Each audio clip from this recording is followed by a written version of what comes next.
Jornada por uma das maiores histórias já contadas em todos os tempos.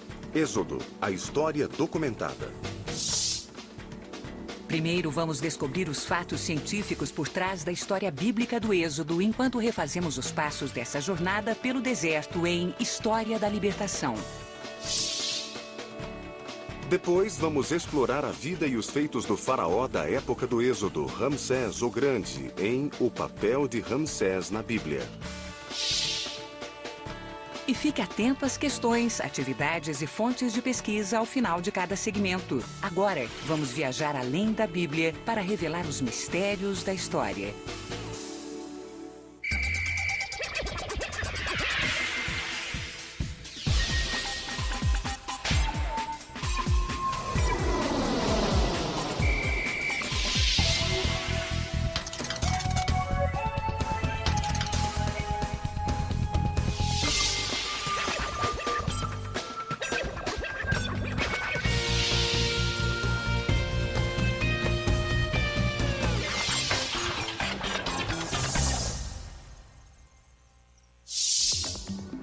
Enquanto você assiste a primeira metade deste programa, tenha as seguintes questões em mente. Será que a ciência pode explicar fatos que algumas pessoas consideram milagres? Como ciência e religião podem trabalhar juntas para esclarecer fatos históricos? O livro do Êxodo é muito importante para a religião judaica e tem inspirado povos oprimidos há séculos. A narração bíblica desta migração histórica está cheia de fatos fantásticos e feitos divinos. Mas até que ponto a ciência moderna é capaz de provar esta história? Esta é uma cena familiar. Povos fugindo da guerra, da escravidão ou da limpeza étnica. A estas mudanças nos ciclos de opressão, libertação e criação de nações, damos o nome de história. Um livro antigo nos conta o começo de um destes ciclos há milhares de anos nas areias fervilhantes do Egito. O Êxodo é o segundo livro da Bíblia, posterior ao livro do Gênesis. Ele conta a história de uma libertação e tem sido a fonte de inspiração para povos oprimidos em todo o mundo.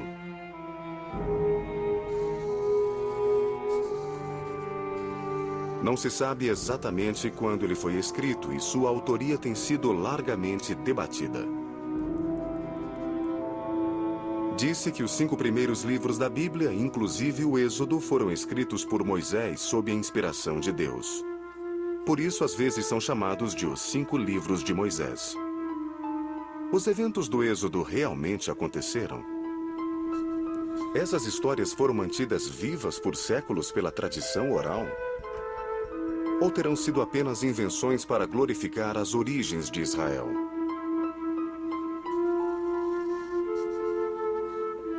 O Êxodo é fato ou ficção? Ou alguma coisa entre os dois? Não existe nada sobre o Êxodo nos escritos egípcios e não existem resquícios arqueológicos dessas andanças pelo deserto. Então só nos resta olhar para a Bíblia da maneira como ela se apresenta, como uma história. Bom, existem histórias verdadeiras, mas histórias ensinam coisas. O Êxodo é basicamente um fato. Acho que ele se refere a algo que aconteceu de verdade, apesar de não haver prova absoluta fora da Bíblia. Existem muitas convergências com fatos históricos que nos levam a acreditar que isso realmente aconteceu.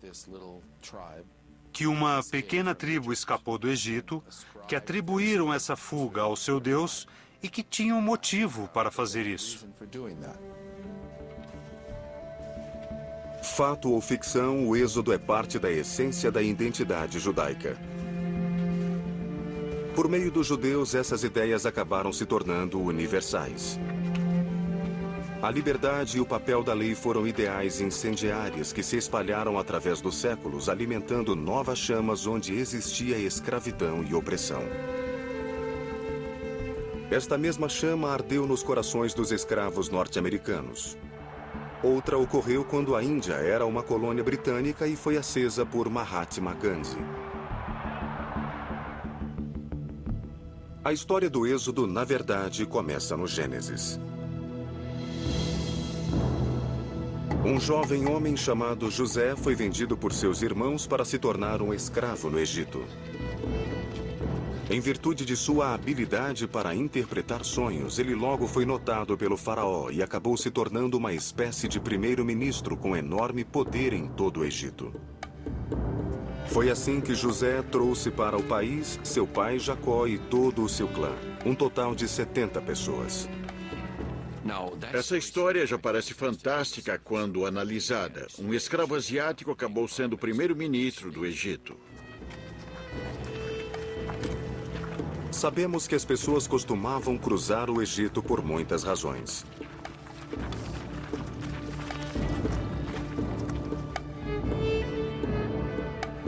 Murais egípcios mostram semitas barbados como prisioneiros de guerra ou migrando livremente para o Egito. Não se sabe ao certo de onde esse povo vinha. Para os egípcios, todos eram asiáticos do leste. Mas um determinado grupo de asiáticos se destacava. Escavações recentes confirmam que na mesma época em que o clã de Jacó apareceu, um poderoso grupo de asiáticos chamado Hyksos ascendeu ao poder. Sabemos que entre 1650 e 1550 a.C., na época da 15ª dinastia, os asiáticos se infiltraram no Egito e até se tornaram faraós. Temos os nomes de 6 desses reis Hyksos, sendo 3 deles semitas. Um deles é Jacó, o mesmo nome citado na história bíblica. Será que a tradição oral teria transformado esse rei asiático no faraó de José? Um faraó asiático que poderia ser amigo dos israelitas.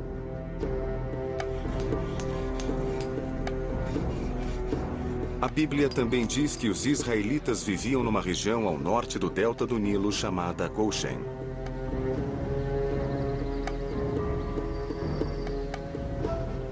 Achados arqueológicos mostram que os Hyksos, os asiáticos que chegaram ao poder, estavam concentrados nessa área.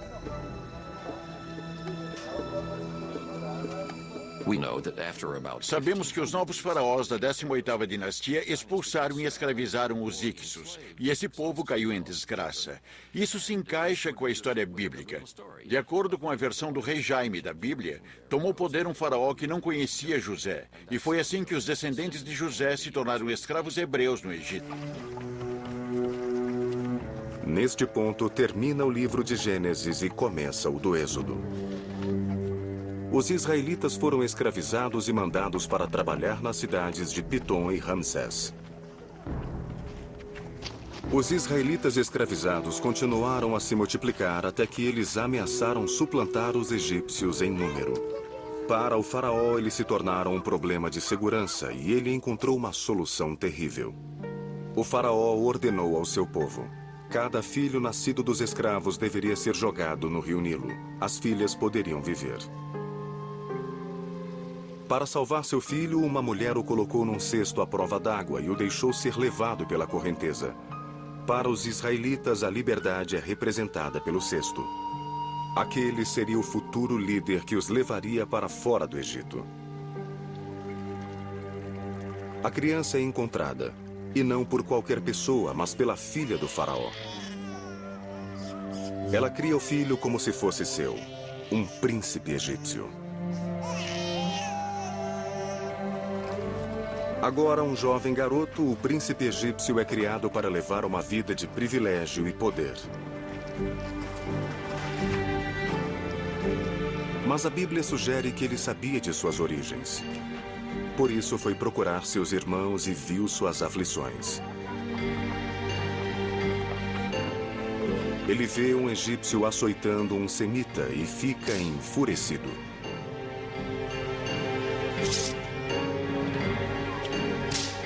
Em poucas linhas, o livro do Êxodo descreve um homem com forte senso de justiça e muita impulsividade. Os rumores de que ele matou um ajudante do faraó se espalham. Moisés foge. ele inicia uma jornada que vai transformá-lo em uma outra pessoa. Moisés precisava se transformar. Ele não podia ter crescido no palácio, matar um feitor egípcio e liderar a revolução. Em vez disso, ele precisa de um exílio. Ele precisa ir para o deserto e se tornar pastor de ovelhas, como muitos de seus ancestrais. Ele precisa sofrer uma transformação. E então ele pode voltar e liberar o seu povo. A transformação de Moisés de uma criança escrava para príncipe e, em seguida, a líder de seu povo, é uma alegoria das transformações dos próprios israelitas. De escravos para homens e mulheres livres, cidadãos de uma nação em formação.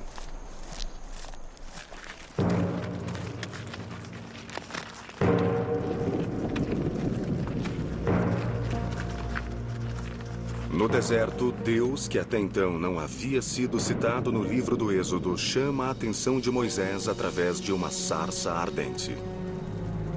Ele diz que escutou o chamado dos israelitas e pretende libertá-los. Moisés será seu mensageiro.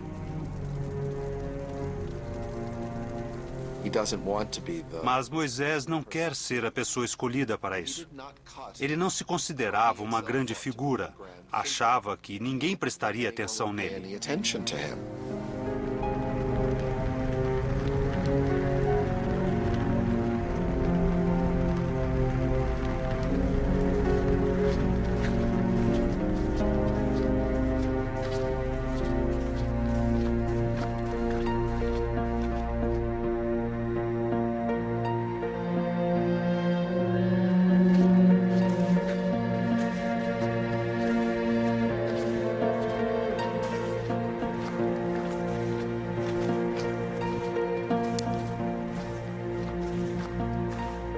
O Êxodo deve fazer parte de uma tradição oral, passada de geração em geração, maravilhando muitos ouvintes com a narração de seu princípio. Ele pode refletir alguns fatos históricos. Mas é, de fato, história? Não existe nenhuma palavra para história no hebraico da Bíblia e não existe palavra para história no hebraico clássico. As histórias da Bíblia não têm o sentido moderno. São histórias de antigamente, contos criados para ensinar alguns valores éticos. A história de Moisés e a libertação dos israelitas pode ter muitos sentidos e interpretações. É exatamente isso que a torna tão poderosa. Alguns dizem que o confronto entre Moisés e o faraó se refere ao nascimento do monoteísmo, a adoração de um só Deus. Antes do judaísmo, praticamente todas as religiões eram politeístas. Os egípcios cultuavam cerca de 100 deuses. E um deles era o próprio faraó. O faraó era um deus. Era assim que se pensava no Egito Antigo. Ele está intimamente associado ao deus Sol, o mais poderoso dos deuses egípcios. Sendo assim, ele é onipotente e não pode ceder para ninguém.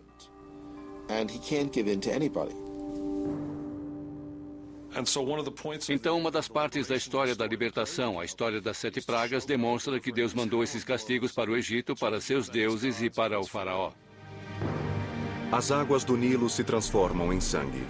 Rãs, gafanhotos, moscas e peste assolam a nação e seu povo. Cinzas causam úlceras e a escuridão dura 3 dias. É como se Deus pegasse o faraó pelo pescoço e ensinasse a ele uma grande lição.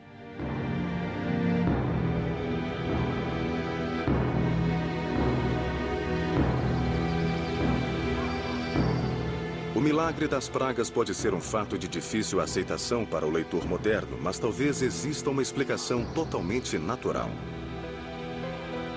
Os estudiosos dizem que os escritores do Êxodo tinham um profundo e extenso conhecimento do delta do Nilo. Quando chegava a época das chuvas e o nível do rio subia, bilhões de partículas e algas infestavam a água, tornando-a vermelha como sangue e deixando-a com um cheiro pútrido. Os peixes morrem, como a Bíblia relata. No final da inundação, as rãs saem da água, como aconteceu na segunda praga. Os insetos da terceira e quarta praga se reproduzem rapidamente nas poças de água deixadas pela cheia. As úlceras seriam as picadas infectadas dos insetos da terceira e quarta pragas. Os gafanhotos da oitava praga são um fato comum, assim como os dias escuros provocados por intensas tempestades de areia. Mas existe outra explicação ainda mais dramática. Um evento que pode ter sido interpretado como um sinal de Deus. Uma erupção vulcânica massiva, nunca vista até então.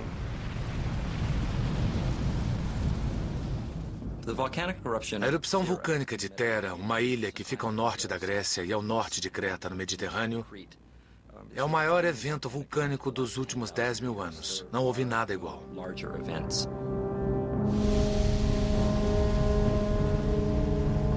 Estima-se que o vulcão de Thera entrou em erupção em 1620 a.C., cerca de 400 anos antes do Êxodo.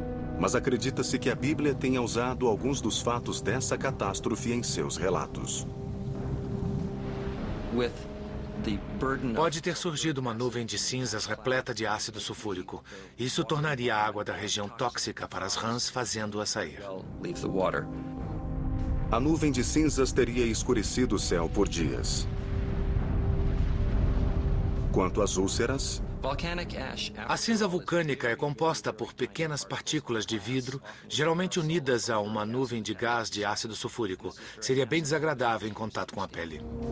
Seja qual for a causa, tem-se um quadro de sofrimento e miséria.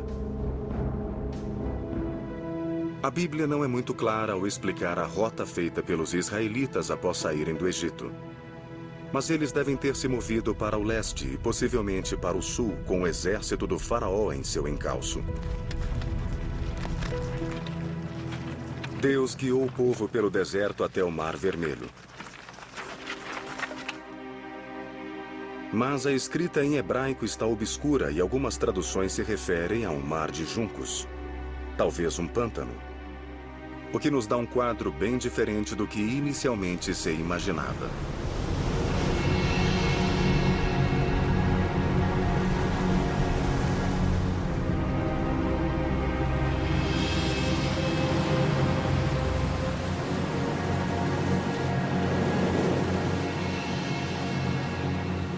Tradicionalmente, nas mentes de artistas e produtores de filmes, a travessia sempre foi feita através do Mar Vermelho e sua imensidão de água. Após a passagem dos israelitas, as águas voltaram a se unir e afogaram o exército do faraó. Um milagre sem igual. A batalha do Mar Vermelho foi vencida e o inimigo eliminado. Mas agora existe um novo inimigo. Em cada israelita ainda existe a lembrança e o espírito da escravidão que precisa ser superado. Eles deixaram de ser uma tribo para virar uma nação. Isso leva bastante tempo. E sair do Egito para ir à Terra Prometida faz parte dessa transformação em nação.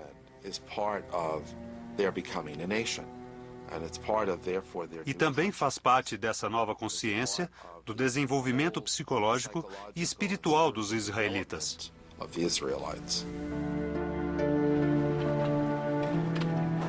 Assim começa uma longa jornada em direção a um monte chamado Sinai. Eles precisavam fazer aquela jornada para chegar à Terra da Promessa, onde poderiam se estabelecer, cavar poços, plantar suas safras e cuidar de suas vinhas. Mas precisavam chegar antes. A Bíblia diz que havia cerca de 3 milhões de pessoas no deserto árido.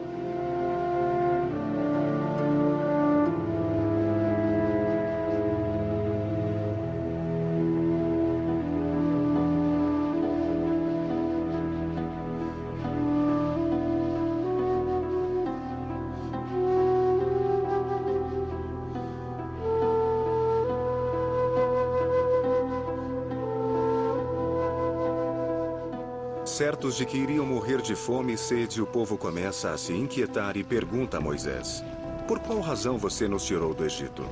Foi para matar a nós, nossos filhos e rebanhos de sede?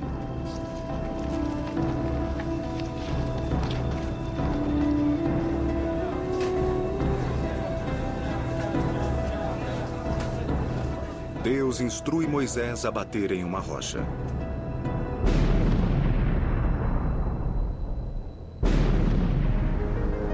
Moisés obedece e da rocha brota água.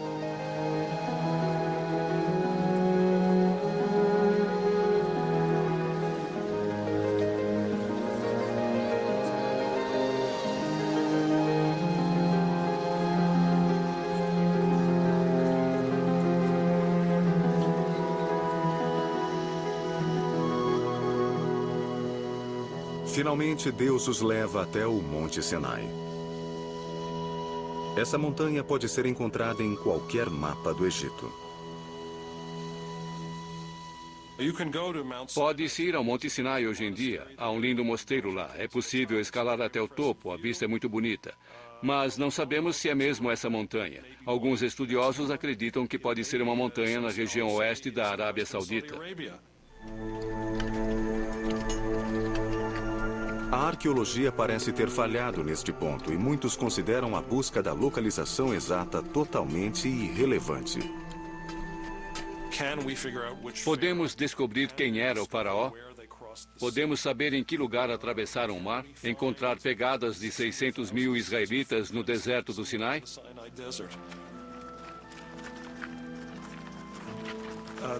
O texto não está preocupado com isso. O texto se preocupa com o significado do passado.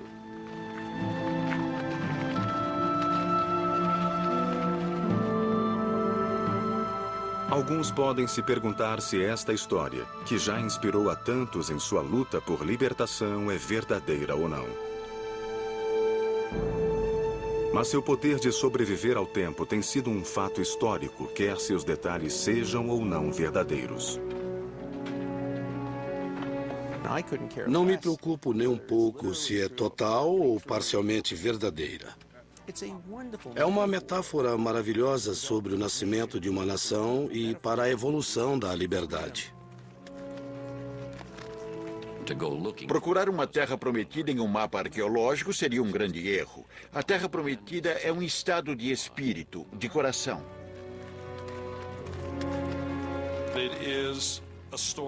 É uma história que olha para o passado e o apresenta de forma a transformar o presente. Em sua essência, algo parecido aconteceu. Podemos levar milênios para desvendar os detalhes. Não foi encontrada nenhuma pegada nas areias do Sinai, mas elas são visíveis ao longo das páginas da história. São pegadas que marcam a esperança de liberdade e de um novo início para os oprimidos que se espalham pela história e pelo globo. Você sabia? Arqueólogos encontraram algo parecido com uma roda de biga egípcia no fundo do Mar Vermelho. Essa roda parece datar da 18ª dinastia, mas os estudiosos não sabem se ela realmente é da época do Êxodo. Você já tem todas as informações. Chegou o momento de esclarecer as dúvidas. Debata os seguintes temas. Será que a ciência pode explicar fatos que algumas pessoas consideram milagres? Como ciência e religião podem trabalhar juntas para esclarecer fatos históricos? Agora tentem isso. Trabalho em grupo. Criem um álbum de recortes sobre o Êxodo que inclua figuras e comentários. Se você quiser aprender um pouco mais sobre o que acabamos de ver, visite os seguintes websites.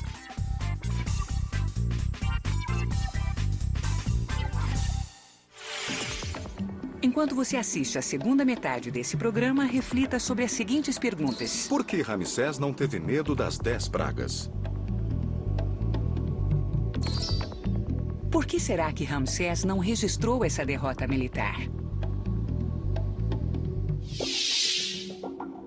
Os egiptólogos identificaram Ramsés o Grande como o faraó do livro do Êxodo. Seu reinado de 67 anos no Egito viu muitos triunfos, tragédias e traições. De acordo com o relato do Êxodo, os judeus escaparam do Egito durante o reinado de Ramsés e mudaram a história para sempre.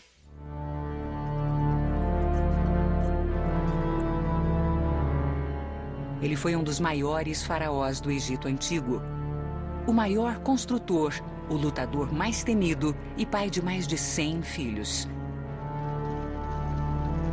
Uma nova evidência sugere que ele também foi o faraó sem nome do Êxodo da Bíblia. Ele foi Ramsés, o Grande.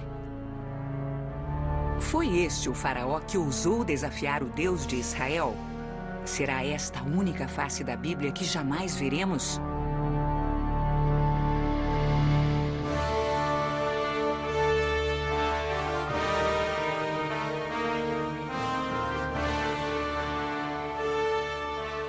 Os monumentos de Ramsés se estendem desde as estátuas colossais de Mênfis, no norte, até o templo de Abu Simbel, no sul. Entre um extremo e outro, o Vale do Nilo está repleto de templos, palácios e estátuas construídas pelo faraó que o mundo viria a conhecer como Ramsés, o Grande. Ramsés participou da maior batalha que qualquer faraó jamais enfrentou.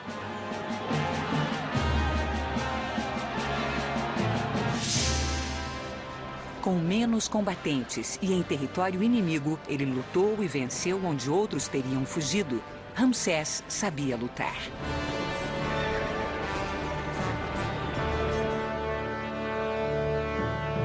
A única batalha que ele parece ter perdido foi contra o Deus dos israelitas.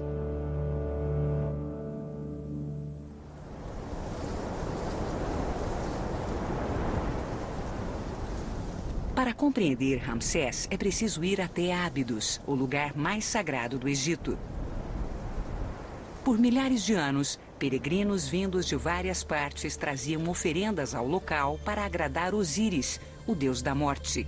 Hoje em dia, o que restou destas oferendas são vasos quebrados.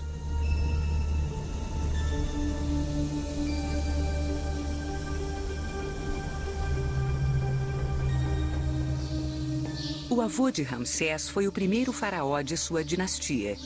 Eles pertenciam a uma família de militares e a realeza era um panorama inteiramente novo. Então, num esforço para fazer valer sua majestade, Sete, o pai de Ramsés, mandou construir um templo no terreno sagrado de Ábidos. Ele reuniu os artesãos mais talentosos para oferecer ao povo uma demonstração de que o Egito era grande novamente. Sete não estava apenas construindo um templo. Ele queria se firmar politicamente e dizer: podem esperar grandes feitos em meu reinado.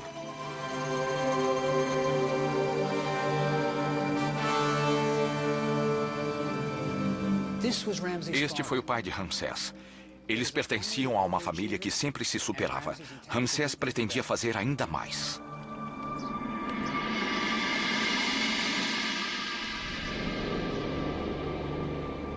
E ele conseguiu.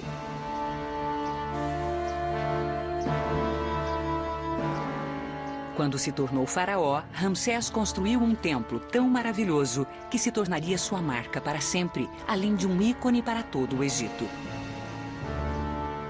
Ramsés tinha cerca de 20 anos quando começou a construir Abu Simbel, na antiga fronteira ao sul do Egito. Era um projeto singular. A maioria dos templos era construída com blocos de pedra, encaixados e depois esculpidos. Abu Simbel foi esculpido em uma montanha e foi necessário desenvolver novas técnicas para se esculpir na rocha. Os artistas foram colocados em andaimes e levados ao topo da montanha para pintar um enorme quadriculado. Ele serviria de guia para os escultores, que fizeram uma estátua de mais de 20 metros de Ramsés sentado em seu trono. Mas por que construir um monumento tão incrível em um lugar tão remoto? Poucos egípcios conseguiram chegar ao lugar para prestar culto. A obra foi pura propaganda. Ramsés queria que o povo o temesse. A Núbia era a fonte de ouro do Egito e o templo era a melhor forma de impor o poder de Ramsés aos núbios.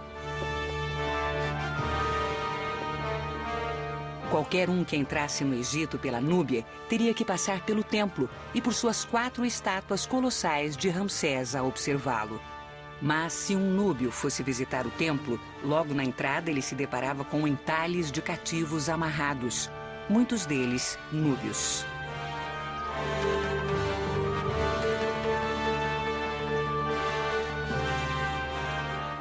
Dentro do templo, o visitante via Ramsés liderando seu exército em batalha, com os arreios de sua biga amarrados em sua cintura e a atirar flechas em seus inimigos. Era impressionante e não terminava aí. Na parte mais interna do templo, no local mais sagrado, estão as estátuas dos deuses Amon-Ra, Ptah e Ra-Harakti. Entre eles, exatamente do mesmo tamanho, uma estátua de Ramsés, o Grande. Um deus entre outros deuses. E Ramsés não parou no templo de Abu Simbel. Ele construiu outro para sua amada esposa, Nefertari. Eles se casaram na adolescência e Ramsés a adorava. Acima da entrada do templo, ele mandou esculpir uma inscrição que a chamava de Aquela por quem o sol brilha.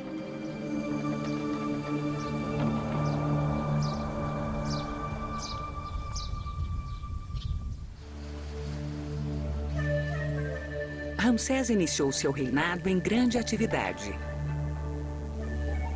O Egito é um país vasto, composto em sua maior parte por deserto, mas o Nilo torna a terra habitável. Nos tempos antigos, os egípcios habitavam as margens do rio. Sempre que uma cidade crescia, ela estava às margens do Nilo.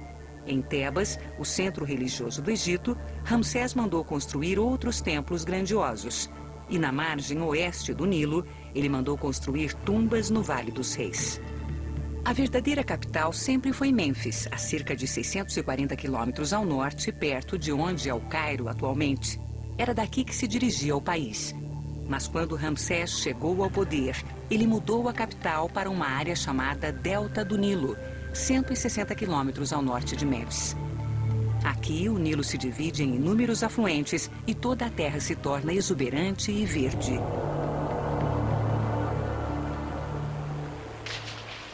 Ramsés não mudou a capital porque o clima era melhor no delta. Ele tinha uma razão militar para construir essa cidade ao norte.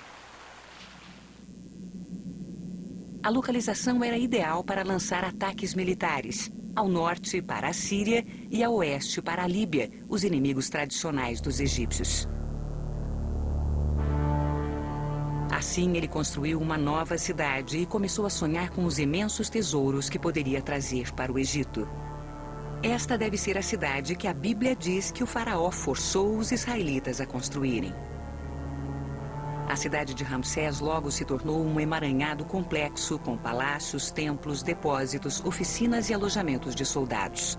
Ramsés havia crescido em postos militares e se sentia mais confortável nesse tipo de lugar. Era dessa cidade que ele liderava suas legiões para as vitórias que o tornariam Ramsés o Grande.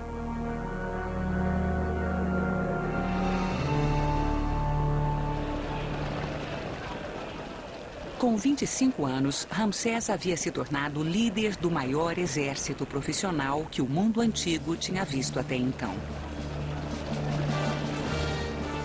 O exército era formado por infantaria e carruagens. A infantaria chegou a ter mais de 20 mil homens. Suas armas eram o machado de guerra, a lança e a espada.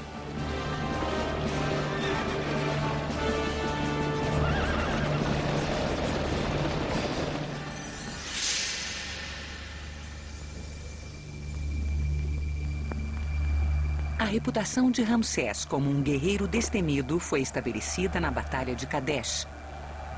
Tem-se mais relatos dessa batalha do que de qualquer outro evento na história antiga.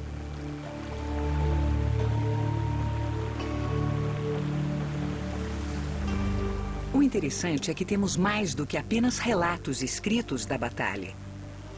Temos o campo em que Ramsés lutou.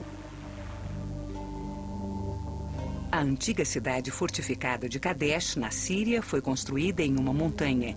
Este lugar tem sido habitado há mais de 3.000 anos.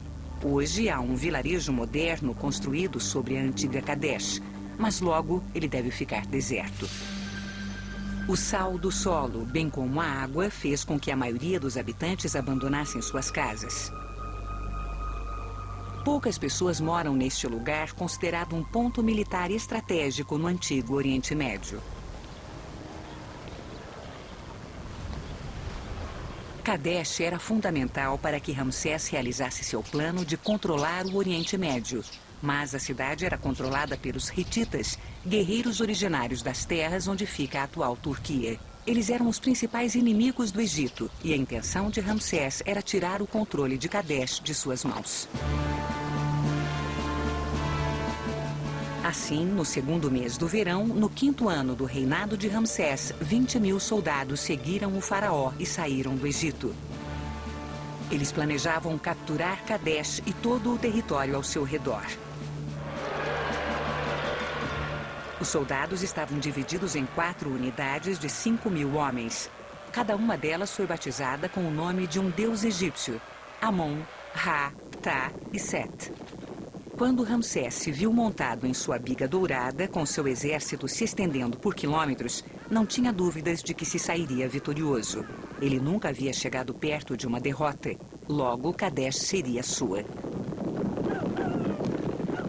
Ramsés o Grande liderava a força militar mais poderosa jamais vista. Eles passaram rapidamente por Gaza e avançaram para o norte rumo a Canaã, pela Galileia. Quando Ramsés se aproximou do rio Oronte, 2 membros das tribos locais se juntaram a seu exército. Eles disseram a Ramsés que Muwatalis, o rei hitita, soube que Ramsés estava se aproximando e fugiu com seu exército em direção ao Alepo, mais de 190 quilômetros ao norte. Para Ramsés, isso parecia perfeitamente plausível. Com sede de vitória, ele decidiu ir em frente somente com a unidade de Amon, fazendo com que as outras 3 legiões o alcançassem depois. Com a arrogância da juventude, ele deixou a maior parte de seu exército para trás. Ramsés decidiu acampar em uma colina, de onde poderia ter uma visão clara da cidade fortificada. No dia seguinte, pretendia tomar Kadesh e todos os seus tesouros.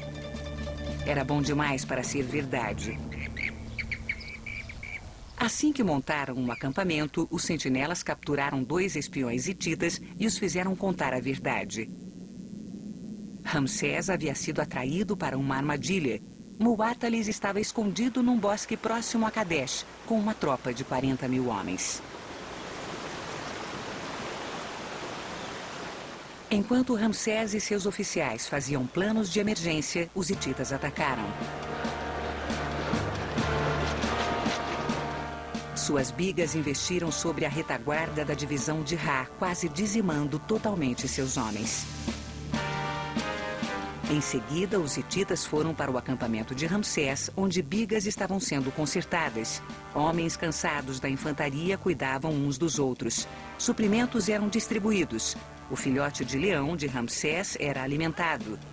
Eles estavam totalmente despreparados para o que estava por vir.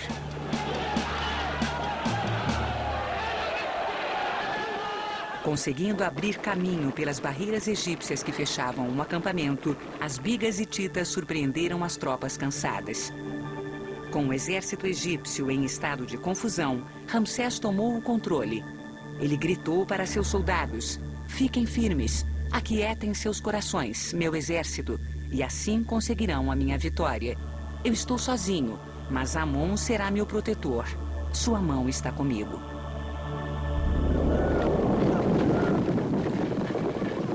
Na manhã seguinte, foi a vez de Ramsés atacar.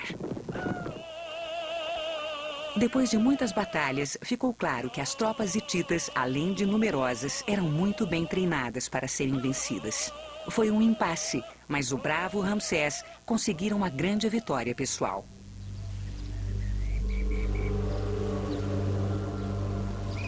Muwatalis ofereceu um tratado de paz a Ramsés. Ambos os lados concordaram em aceitar a atual posição e não se atacar mutuamente. Mas Ramsés não cumpriu o acordo. Ele concordou em dar uma trégua, mas ainda tinha planos para Kadesh. Ramsés e seu exército marcharam de volta para sua cidade, no Delta. Deve ter sido uma visão impressionante. Prisioneiros hititas sendo exibidos e muitas histórias da incrível bravura do faraó.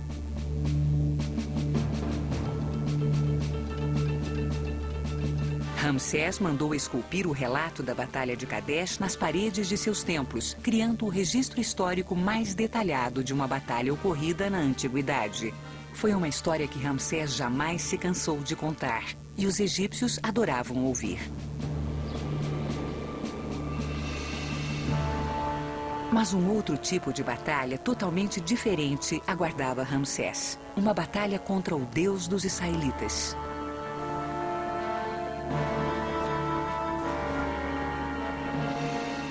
Um dos grandes mistérios arqueológicos de nosso tempo é o relato bíblico do Êxodo, uma parte importante do Velho Testamento. Acredita-se que 600 mil homens israelitas deixaram o Egito, mas há poucas evidências arqueológicas para corroborar este evento. E um dos personagens centrais desta história pode ser Ramsés o Grande. Mas isso de fato aconteceu? De acordo com a Bíblia, os israelitas que viviam no delta ficaram muito numerosos. E o faraó começou a forçá-los a construir as cidades de Pitom e Ramsés, onde os suprimentos dos exércitos foram guardados. Quando Moisés, o líder dos israelitas, e seu irmão Arão pediram ao faraó para libertar seu povo, ele recusou. Para mostrar o poder do Senhor, Arão joga uma vara no chão e ela se transforma em serpente. O faraó não fica nem um pouco impressionado e seus magos conseguem fazer exatamente a mesma coisa.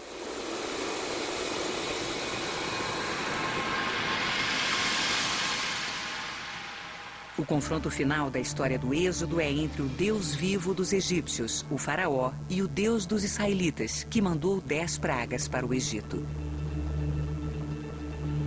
Moisés disse: "Com a vara que tenho na mão, vou bater nas águas do Nilo, e elas se transformarão em sangue.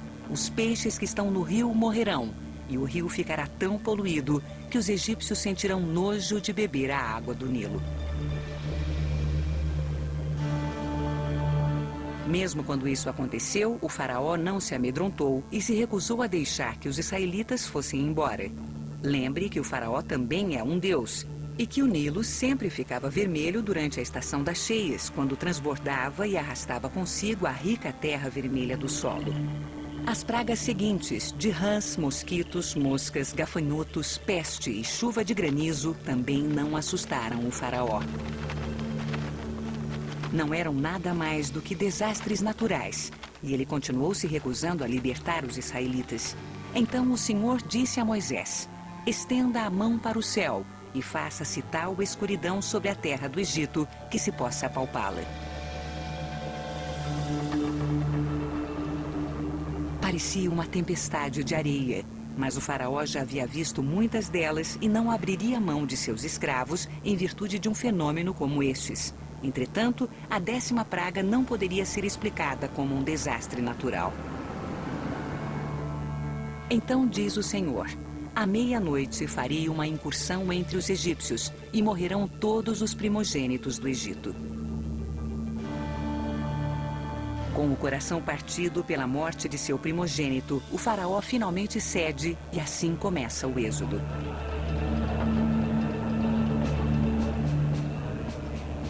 Ainda assim, o faraó não desiste e, numa última tentativa de evitar a derrota, ele reúne seus carros e persegue os israelitas.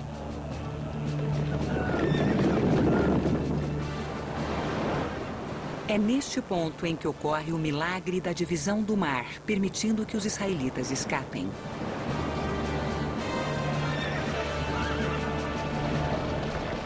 O exército perseguidor é engolido pelas águas e o faraó é finalmente derrotado.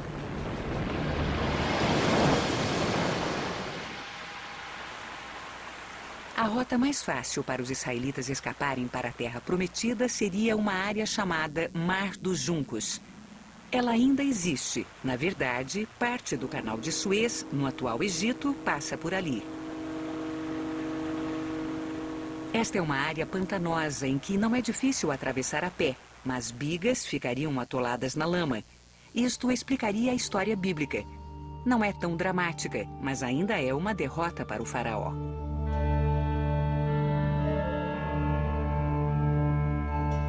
Uma evidência de que o êxodo realmente aconteceu se encontra no Museu do Cairo.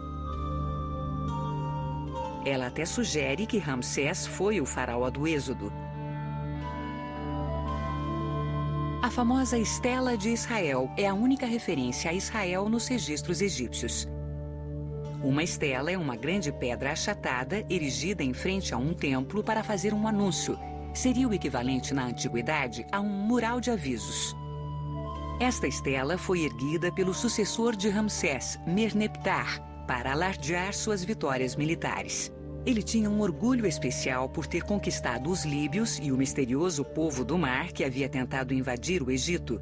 Mas na parte de baixo da estela, fala-se de uma expedição militar para a Palestina. Há uma lista de todos os territórios que Merneptah conquistou. Terreno é uma terra desolada. Ascalon acabou e Canaã foi saqueada. Depois ele diz que Israel está em ruínas. As sementes não germinam. Olhe só esses hieróglifos. Todos os territórios conquistados terminam com um hieróglifo de 3 corcovas, que significa montanhas. É o sinal de terra estrangeira. O de Israel é diferente. Termina com um hieróglifo de pessoas, um homem e uma mulher. Talvez porque Israel ainda não fosse uma nação, os israelitas eram considerados um bando nômade. De acordo com a história, eles vagaram no deserto por 40 anos antes de se estabelecerem na Terra Prometida. Se os israelitas ainda estavam vagando quando o sucessor de Ramsés erigiu a estela, o êxodo teria acontecido em algum ponto no reinado de 67 anos de Ramsés. A estela sugere que Ramsés, o Grande, foi o faraó desconhecido do êxodo.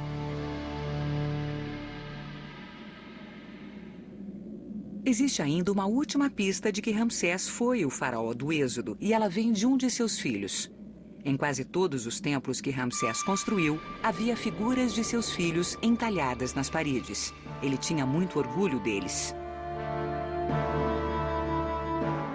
No templo de Luxor existe um grupo de esculturas. A primeira é de Amon-Her-Kepchef.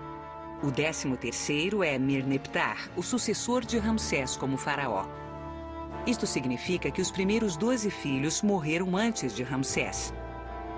Você lembra da praga em que o primogênito do faraó morre? Quando Amon-Her-Kepchef, o primogênito do faraó, morreu? A resposta pode ser encontrada em Abu Simbel. Ramsés, orgulhosamente, também esculpiu seus filhos naquele templo. E ali está seu primogênito, Amon-Her-Kepchef. Ele estava vivo e com saúde quando esta parede foi erigida.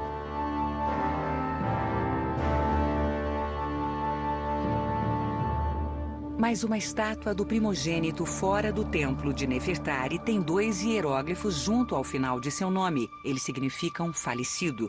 Então, Amon-Her-Kepchef já estava morto quando o templo de Abu Simbel foi concluído, logo depois do êxodo. Essas evidências sugerem que Ramsés, o Grande, foi o faraó do êxodo.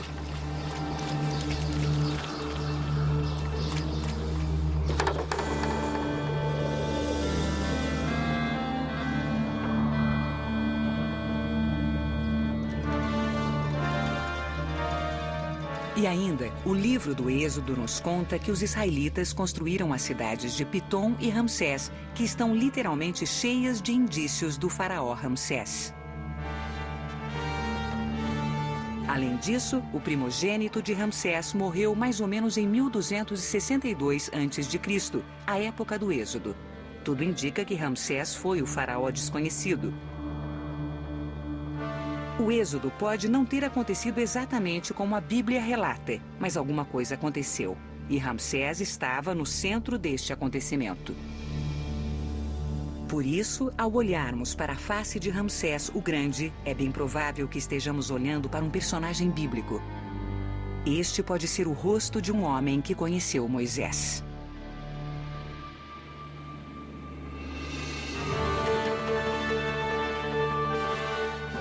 Depois de 67 anos de um reinado extraordinário, Ramsés morreu em seu palácio no delta do Nilo. Seu corpo foi levado para a oficina do embalsamador real, o mesmo lugar para onde foram encaminhados sua adorada Nefertari, seu primogênito Amon-Her-Kepchef e muitos de seus filhos e filhas. Seu corpo permaneceu ali por 70 dias.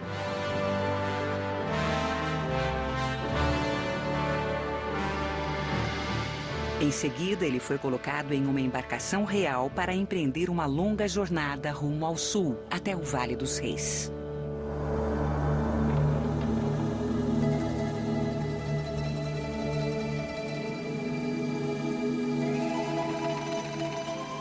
A tumba de Ramsés foi vítima de muitos saqueadores, bem como de muitas inundações que atingiram o Vale dos Reis. Mas ela ainda é digna de Ramsés o Grande. A câmara fúnebre é a maior de todo o Vale dos Reis e provavelmente continha o maior tesouro jamais coletado. Por 67 anos, Ramsés foi o rei da nação mais próspera do mundo e teve todo este tempo para juntar tesouros para levar para o pós-morte.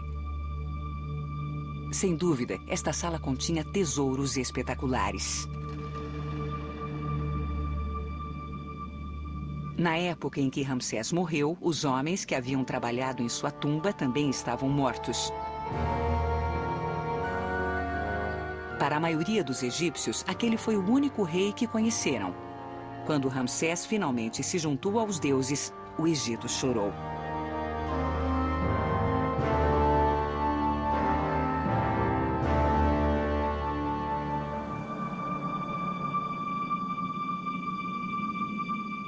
Ramsés teve uma morte sofrida. Era um homem inválido com quase 90 anos. Mas os antigos egípcios acreditavam que no outro mundo, seu corpo seria restaurado e ele se tornaria jovem novamente. Pense em Ramsés em algum lugar do oeste, saindo com sua biga de seu palácio no delta, com seu exército a segui-lo a caminho de novas conquistas. E quando ele retorna, sua amada Nefertari está à sua espera com alguns de seus inúmeros filhos. E todos se reúnem ao seu redor, para que Ramsés fale de suas vitórias e aventuras. 11 reis do Egito receberam o nome Ramsés, mas somente um deles foi Ramsés o Grande. Você sabia? Ramsés o Grande governou o Egito por 67 anos e morreu com quase 90 anos de idade. Ele teve muitas esposas e, dizem, foi pai de mais de 100 filhos. Já os hieróglifos sugerem que Ramsés enterrou 50 de seus 52 filhos em uma grande tumba no Vale dos Reis. Você já tem todas as informações. Chegou o momento de esclarecer as dúvidas. Debata os seguintes temas. Por que Ramsés não teve medo das 10 pragas? Por que será que Ramsés não registrou esta derrota militar? Agora tentem isso, um trabalho em grupo. Façam uma linha do tempo sobre Ramsés e o Êxodo. Esperamos que você tenha gostado deste Discovery na escola sobre o Êxodo. Se quiser saber mais sobre o assunto, consulte os seguintes websites: